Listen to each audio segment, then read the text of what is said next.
Ayun, so good evening guys. Ngayon po ay Tuesday, no? December 3, 2024. So medyo nauntog tayo dito sa MA9, which is normal lang talaga kasi another net foreign sale na naman tayo. So meron tayong 389.94 million net foreign sale. Akala ko yun na yung on bottom natin, yung 70 million na net foreign sale kahapon. Ayan. So wala pa rin po. Hindi pa rin natin makita yung, although parang sa chart, parang nag-bottom na siya. Pero pag ganito na diretsong palabas yung foreigners natin, mukhang magre-retest ulit tayo dito sa support natin. So tingnan natin, Tuesday pa lang naman, makikita natin yan for the coming few days. So nag-drop tayo, negative 0.13%.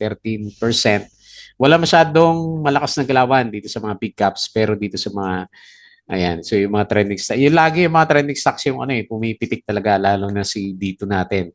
Another 14%, no? Tiba-tiba na, 80% na yung panalo ng mga follow-on offering natin. Kung nakapaglagay ka ng 1 million doon, di halos 800,000 na kapag binigay yung follow-on offering natin. So silipin natin, mukhang maganda yung galawan kay dito natin.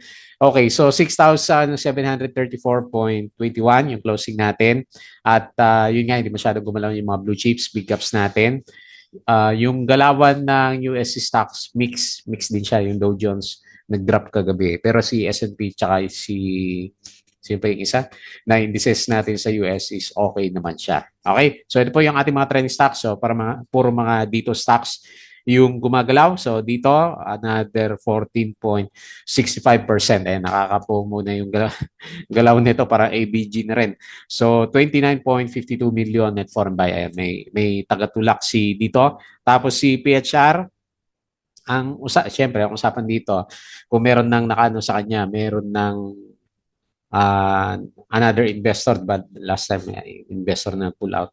So yun naman yung tanong, so, baka daw meron na. Pero tingin ko related lang siya dito kay dito natin. So another dito stocks kasi. Tapos si FCG, pangatlo sa kanina, nasaan siya? Dito sa baba, no? So 0% lang naman kasi yung galaw niya. So pero kanina nag-bear dito eh. So mukhang Dow G yata yung candle natin. Silipin natin. 16 o 164K net foreign sale. Tapos si Vitarich, ayan, so sumipa. Pangalawang araw na ba to? Parang pangalawa na, no? 7.69% yung galaw, and meron siyang 2 million net foreign buy. Tapos si Plus ulit, ayan, so si Plus dito. Si CHP nag-drop. So dito na lang tayo sa mga gumalaw. Plus 2.39%, 61.5 million net foreign buy. Doon sa tabulate ni Instagram, si ABG na yung pinakamataas, 700%. Grabe si ABG natin for the year. So ABG, another 5.92%, and meron siyang 25.32 million net foreign buy. Okay? So mukhang kailangan natin magbantay sa mga sa mga small caps na stocks natin, kasi sa mga blue chips wala pa. So naghanap pa ng setup kasi nga walang net foreign buy sa market natin. Okay, so disclaimer pa rin guys sa mga bago sa channel natin. As usual, yung ating review is for education purposes lang.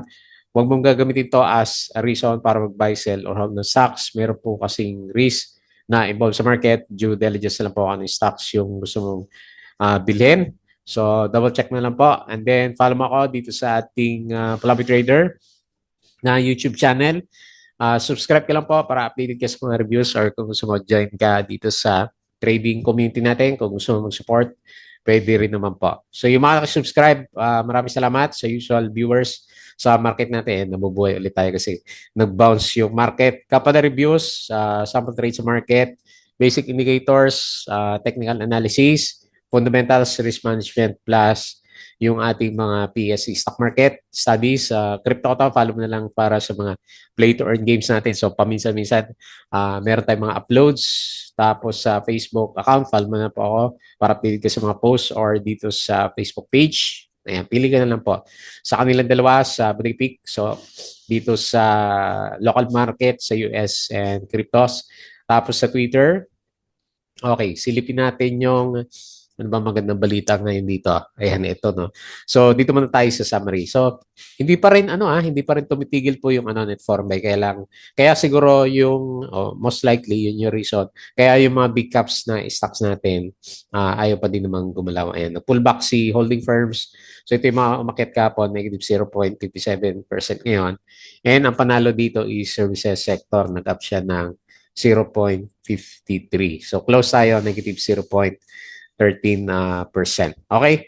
So, ngayon, Asian markets mukhang maganda.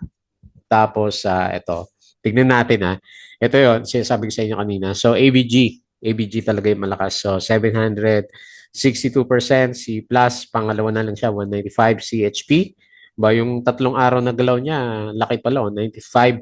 China Banking, 94. And Converge, mataas pa rin, 96.9%. So, yun yung mga winners na si ABG talaga. Next na yan si Dito, di ba? Kasi halos 80% ba yung binalik natin sa kanya, 60% na. DMCI, so ito siguro ang catalyst niya, CHP, bakit siya nag-trending. So, kompleto daw yung follow-on offering niya kay CMEX. So, 272 million US dollar naman.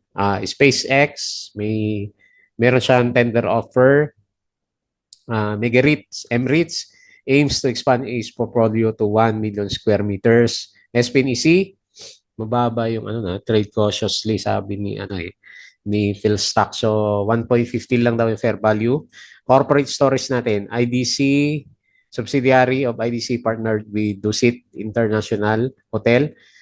Meg Emirates Jerry launching 35 township. Si CPG ang humahataw dito sa mga properties. FGen, reducing 2025 capital. SMC, confirm acquiring 7,000 hectares. DMC, SEC, okay, ano balita? Bakit si DMC? Completed 272 million acquisition of CMEX. Okay. So, yan pala yung pinaka-catalyst natin sa kanilang dalawa. So, kasi si DMC medyo gumalaw yung price action natin. Okay? So, Consuji, Cement, take over of CMEX. Yan yun. Okay, puro CHP yung balita natin. So, PSE, companies poised for consumption growth.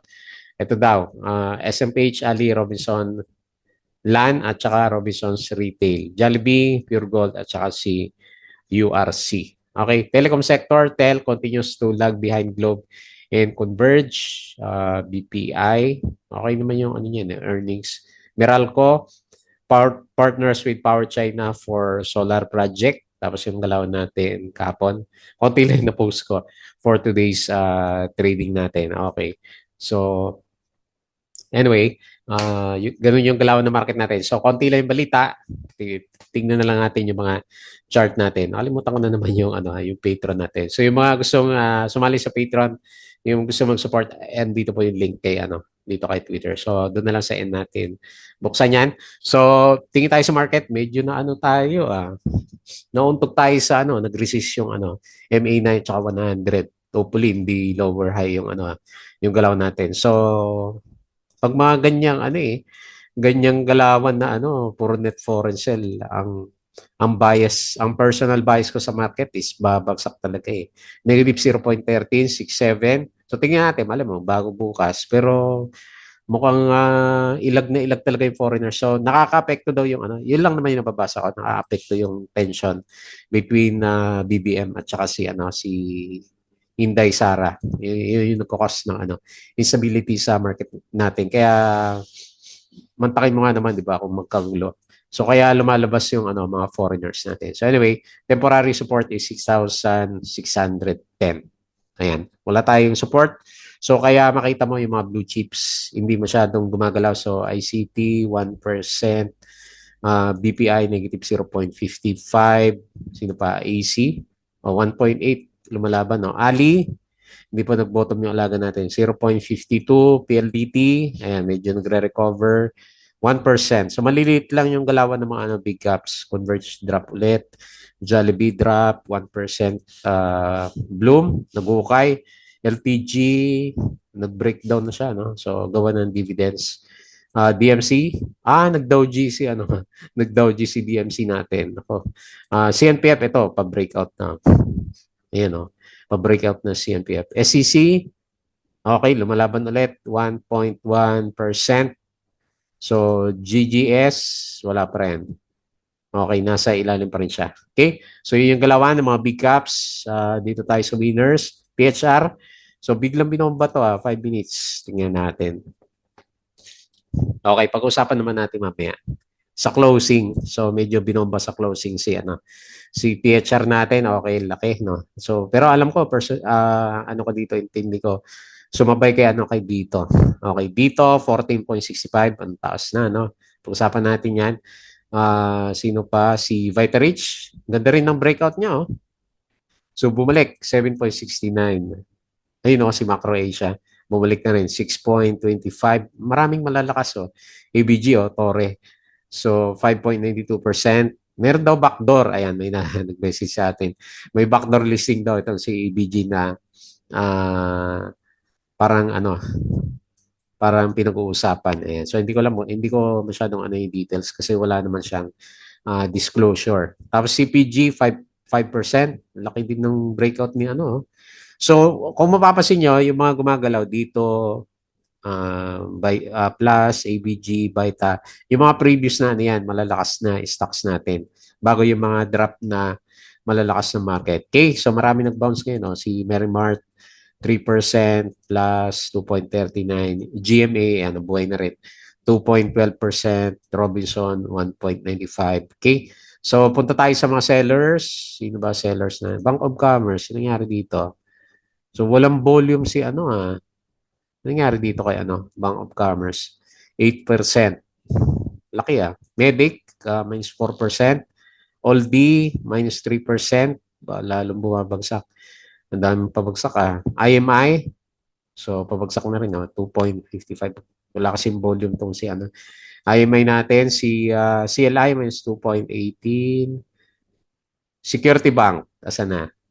Okay, so nagre-retest ng support. Okay, so ito yung mga galawan sa mga stocks natin. Matamlay pa rin, actually matamlay pa rin. Yung gumagalaw lang is yung mga trending 'di ba? Ang hirap sumabay kasi ang tataas ng mga prices nila. Okay, so tingin tayo sa hindi ko nabuksan yung saglit, US market natin. Bilis lang naman. Okay, so habang inantay natin siya, andiyan na ba? Okay. Dito lang finance, tapos yung isa is crypto, yung isa is world indices. Okay, dito tayo sa okay, nababounce na. XRP, grabe i-hype na stock. So pangatlo na sa mas mataas na siya sa BNB So Bitcoin at 4.7 mataas pa rin. 3.5 si Ethereum. Ito matindi pag nag 3,000 2.57 si XRP. Ano bang mataas na rin kasi yung market cap niya. So market cap kasi ni Ethereum 432 lang. Tapos si XRP although $2 lang siya, halos kalahati na nung market cap ni Ethereum natin. Okay. BNB 648. So malakas ngayon dito sa crypto ayun TRX. Hindi po nag 14% na rin si TRX kinain kasi ni sino ba 'yon? Si Son, Mr. Sun. Sino ba 'yon? Sino may-ari ng Tron natin? Si Sun yung kinain niya yung $6 million na banana. So daming pera. Sino pa? Ba H-bar 49%. Saan nangyari si Dodge? Ayan, 1.6. Si Shiba, 1.6. Nawala si Pepe Coin sa top trending dito sa cryptos natin. Okay, tapos dito sa global markets, ano ba global natin? Zero. So mukhang sideways din mamaya. S&P 0, Dow Futures minus 0.06, Nasdaq minus 0.03. Okay, European markets, okay siya. Hindi ako nakabili ng European stocks. Tapos sa Asian markets, okay din malakas. Yan, bounce. So conducive yung trading sa market, yung market lang natin. So meron kasi hinda na internal conflicts, di ba? So okay, tignan natin kung ano mangyari diyan. Di ba yan, si Piatos, yung mga Piatos na apelyido. Okay, so balik tayo dito. Nawala ako doon. Ayan, si dito, okay, lakas. 14.65. Congrats sa atapang ang loob sa follow-on offering. So mula bottom is nag-up na siya ng 48% na pala yung inakyat nito. Laki. Grabe, no? So brinig pa niya, no? Gap up tapos break. Okay, so tingin tayo ulit dito sa 1.87. Ito yung maganda ma-break para next na target is DOS. Laki niya na, 1.8. Ang bili nyo lang is piso, di ba? 80%. Ayan. So, hopefully, bago dumating po yung mga shares nyo sa follow-on offering is hindi muna bumagsak si dito natin. Okay, so lalim ng support natin, no? Bullish na bullish. 1.63. Parabolic yung no? Yung reversal ni dito, ayan. Sana all. Sabi nila may BP. Okay. So, ganyan lang muna yung analysis natin. Support 1.6 and immediate resistance 1.87. Tuesday pa lang, no? So, pwede pang umrangkada si dito natin. Tingnan natin. Lalo na may tagatulak siya, 29.52 million. O baka ngayon napapasok si Summit Telco, di ba? Yung hindi pa na-disclose kung magkano yung binili niya ng shares o kung natuloy ba yung pagbili niya ng shares. So, yun yung next na antayin natin. 14.65 million. Galing din yung timing ng foreigners sa market. And congrats po ulit sa mga follow-on offering natin. So, sa inyo yan kasi pinaghirapan nyo yung stress na Siyempre, malay mo, bumagsak pa siya, di ba, doon sa follow-on offer price natin. Okay, so congrats, PHR. Another congrats ulit. Bigla nabuhay si PHR. Balik tayo sa 5-minute chart para makita yung galaw. Ang lalaki naman ng ang lalaki ng pitik pala niya. Ayan, so 95. May volume na rin. May volume na rin siya kasi 3.69 million Tapos sa 99 trades. So nag-breakout. Hopefully ma-retest yung support. Bukas 0.56 para hindi siya one time spike lang. So nag-oversold na o overbought yung pinaka-RSI natin sa kanya. May volume. Okay. So antayin natin yung balita. Wala akong nabasa ng balita dito kay PHR So resistance naman dito na lang sa may gap, no? So, 0.67. Mataas pa yan kung gusto yan talaga mag-spike. Kaya, but watch out na lang kung Dow G yung lalabas bukas. Pero sa ngayon, solid yung galaw natin dito kay PHR. Okay? Next, FCG. Ba't kaya trending to kanina? 0% naman yung galaw. Ayan, nag-Dow G. Nako, na bad sign yata to sa alaga natin. So, 0.87.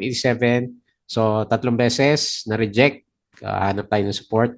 So, next na support is dito sa may gap, which is 0.8.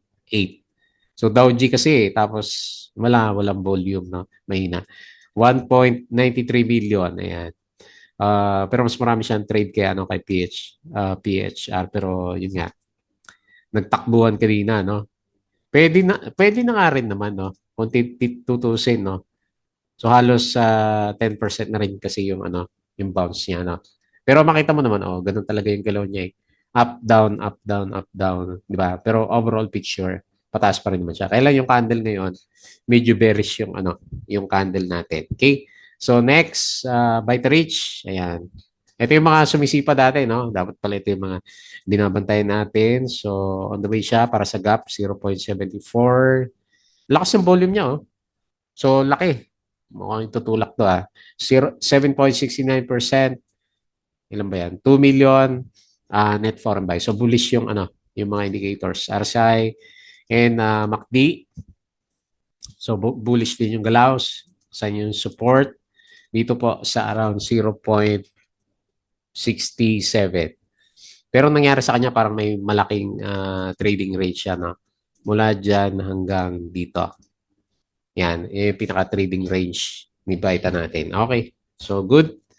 So, sino pa ba dati yung mga sumisipa na nakalimutan na natin? Kasi yun yung pinapagalaw si Macro Asia natin. Okay, next, ABG, plus pala, sorry, bago si ABG. Okay, so breakout ay breakout ng alaga natin. So, nag-pause siya ng konti. Gumalaw pala siya, no? Gumalaw naman siya, 2.39%. Uy, ito maganda. 61 million net foreign buy. Mukhang gusto may breakout si Plus, So, nag-aantay na lang ang profit taking kay Plus. Pero kung may volume pa bukas, tignan natin. Baka i-breakout muna natin itong 24 pesos last time. Okay? So, overbought na. Yun lang, no? Watch out na lang, overbought na sa mga wala pa. Ito, matagal ko nang hawak to Simula pa dito sa mga spike na to Ngayon lang natuloy yung ano eh, yung breakout natin. Pero mas maganda mag-breakout dito, syempre. 'Di ba? All-time high, no? Pag nag-breakout. Okay. So wala na. Okay, so next, congrats sa mga meron. Antayin na lang natin yung ano, big profits yan. Next, si ABG. So, yun lang naman yung ano, sinabi sa akin nung ano, may nag-message sa atin. Meron daw ano, around about Okada something, pero wala naman ako nabasa na news. Galing daw kay bilyonaryo. Ayan. Pwede nyo i-research na lang. Kaya siguro lumilipad daw itong si ano, ABG natin. So, tignan natin. Nasa resistance na yata nung ano eh. O nag-breakout na tayo. Oh, malapit na. So ito na, papalo ko na to kasi parabolic yung ano yung galaw. Ayan. So 27.27 yung resistance, naghanap ka ng support. Siyempre, yung pinaka-weak ng candle which is dito sa, pero ito pinakamalakas yung support. 22.92. Pero parang gusto pa niyang i-touch yung 27, di ba, based sa parabolic movement na ginagawa niya. 90 RSI, grabe.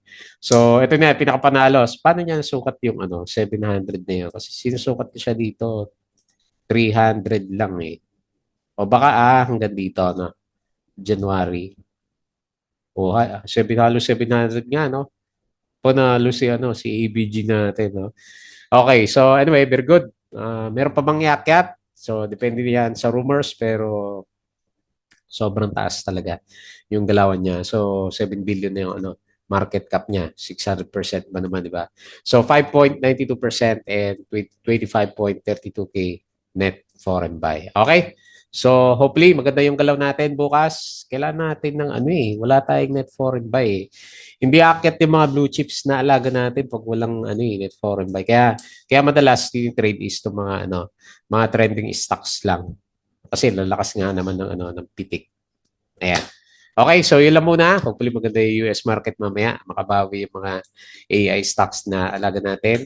So may mga binibili ako na AI doon eh. Sina Nvidia, sino pa ba? Sina AMD, di ba? Sina ARM. Mga related sa ano, AI stocks. Okay po. So yun na lang muna yung ating review as of today. As usual, bakit naman close? Please don't forget to subscribe dito sa ating Palabi Trader na YouTube channel. Nawala yung ano ko. At saka sa crypto to, follow mo na lang. Tapos sa Facebook account, Facebook page. Dito sa Facebook page, check mo na lang po. Tapos sa Butikipik, Twitter, and Patreon, yung mga gusto ng guide, sali lang po kayo dito. Ha? Yung mga medyo nahirapan sa market. So, yun lang. Maraming salamat. Kita po ulit tayo bukas.